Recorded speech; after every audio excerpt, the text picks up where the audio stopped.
Coming up on 5 Minute News. Jack Smith asks Supreme Court to rule on if Trump can be prosecuted. Texas woman leaves state for essential abortion. And Palestinians starving as Israeli bombardment continues. It's Tuesday, December 12. I'm Anthony Davis.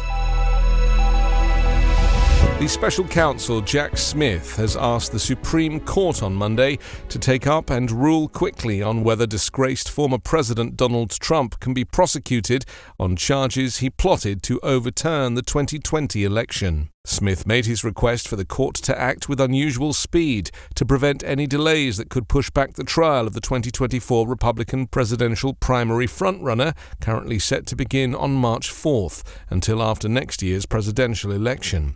Later on Monday, the justices indicated they would decide quickly whether to hear the case, ordering Trump's lawyers to respond by December 20th. The court's brief order did not signal what ultimately it would do. A federal judge ruled the case could go forward, but Trump said he would ask the Federal Appeals Court in Washington to reverse that outcome. Smith is attempting to bypass the appeals court, the usual next step in the process, and have the Supreme Court take up the matter directly.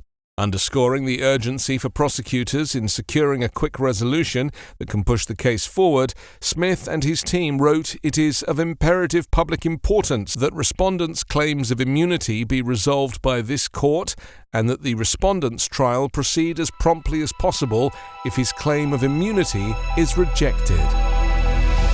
A pregnant woman who was seeking court permission for an abortion in an unprecedented challenge to one of the most restrictive bans in the US could not wait any longer and had to go to another state, her attorneys said. The announcement came as Kate Cox, whose fetus has a fatal condition, awaited a Texas Supreme Court ruling on whether she could legally receive an abortion. Her baby's diagnosis has a low survival rate, and her attorneys said continuing the pregnancy jeopardized both her health and her ability to have more children. On Monday, she would have been 20 weeks and 6 days pregnant. Hours after the announcement, the Texas Supreme Court issued its decision ruling against Cox. These laws reflect the policy choice that the legislature has made, and the courts must respect that choice, the court wrote on Monday afternoon. On Friday night, the High Court had paused a lower judge's order that gave Cox permission for the abortion. Texas's Republican abortion ban makes narrow exceptions when the life of the mother is in danger, but not for fetal anomalies.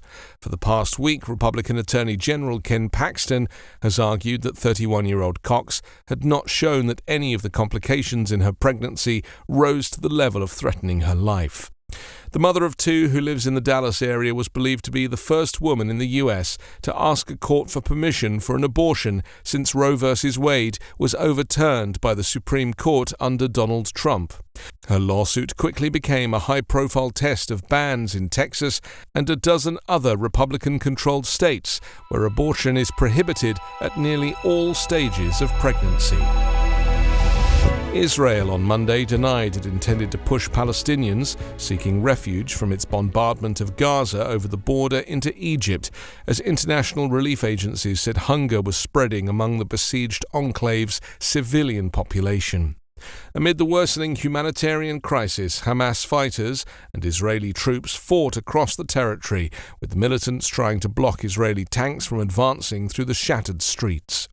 The Gaza Health Ministry said 18,205 people had now been killed by the Israelis and 49,645 wounded in Gaza in just over 2 months of warfare, hundreds since the United States vetoed a proposal for a ceasefire at the United Nations Security Council on Friday. Most of Gaza's 2.3 million people have been driven from their homes, and residents say it's impossible to find refuge or food in the densely populated coastal enclave. UNRWA, the UN body responsible for Palestinian refugees, said some people were arriving at its health centers and shelters carrying their dead children. We are on the verge of collapse, it said. Over the weekend, UN Secretary-General Antonio Guterres said he feared a mass displacement into Egypt, and the UN RWA Commissioner-General said that pushing Gazans closer to the border pointed to attempts to move them over it.